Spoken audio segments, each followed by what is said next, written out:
ब्राह्मण सपनों में आया था, बोला कि मुझे ये रमणीक भूमि आपने मेरे को जगह देनी। तो उनको अहंकार था, जिनको रमोला को अहंकार था, घमंडी थे।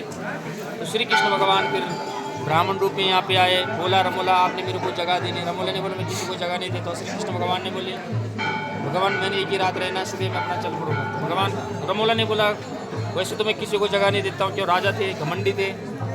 जब आप बोल ही रहे तो चलो एक रात रहना है। तो इनके पास करोड़ों रुपये भैंस बकरी भेड़ सब चीज़ थे, लेकिन संतान नहीं थी। अब भगवान श्री कृष्ण ने वो भी नौचौमी नारायण भगवान प्रभु है, उनकी क्या इच्छा है। तो श्री कृष्ण भगवान ने उनको बोला रमोला मुझे दूध नहाने के लिए दे दे।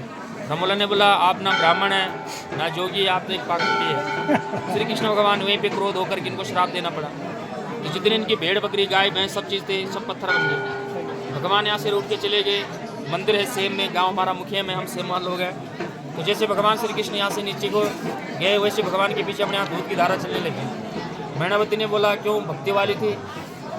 आज के लोग तो ठाकुर जी को ला रहे हैं कि हम ठाकुर जी की सेवा कर रहे हैं, लेकिन बड़े भक्त लोग थी मैनावती, वो मैनावती गंगूरमोला घर वाली थी मैनावती।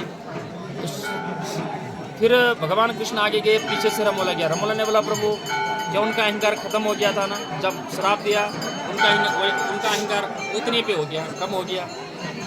तो रमोला ने बोला प्रभु मैं क्षमा चाहता हूँ, आप तो साक्षात भगवान है। श्री कृष्ण बोला न जाने किस रूप में भगवान मिल जाता आप, मैं तो एक तेरी परीक्षा लेने आया था यहाँ पे। रमोला ने बोला प्रभु मेरे तो कोई संतान भी नहीं है, मेरी तो ये संतान थी जो भेड़ बकरी गाय भैंस उन्हीं में मेरा सारा चलता था।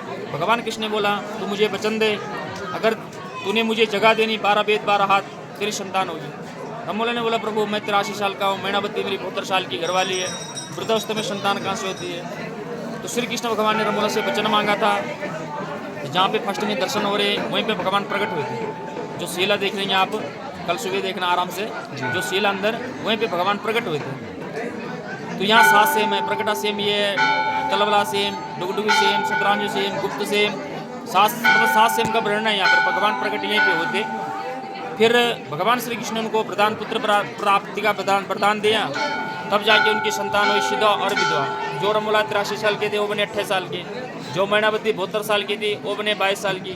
तो उनके उपलक्ष्य जैसे आप बता रहे कि यहाँ मेला क्यों लगता है, जब उनके पुत्र प्राप्त थे सिद्धवा विधवा, तो रमोला ने भव्य मनाया था। उसी टाइम से यहाँ भगवान श्री कृष्ण का जो मेला होता है, रमोला का जो मेला है तो होता ही है। तो उसी टाइम से भगवान का मतलब उत्सव मनाया गया है, ठीक है। उसी टाइम से यहाँ जय श्री नागर जा, जय श्री राधे। कहानी बहुत लंबी है, लेकिन हम थक रखे सुबह 4 बजे से, ठीक है। बहुत बहुत धन्यवाद आपका नवीन सेमाल जी, हाँ जी, मुखिम गाँव के। हाँ जी, और हमने जो है नवीन सेमाल जी से जो यहाँ पे यथावत बैठे रहते हैं, यहाँ पे तब करते रात भर दिन भर यहाँ पे बैठे रहते हैं, गंगू रमोला के सामने बैठे हैं। हाँ जी जी, तो इन्होंने जो है हमको पूरी ये कहानी सुनाई। धन्यवाद आप। जय सेम नागराजा। आप लोग भक्त लोगों की सबकी मनोकामना पूर्ण हो। जय सेम नागराजा। जय हो, जय हो। धन्यवाद भाई साहब।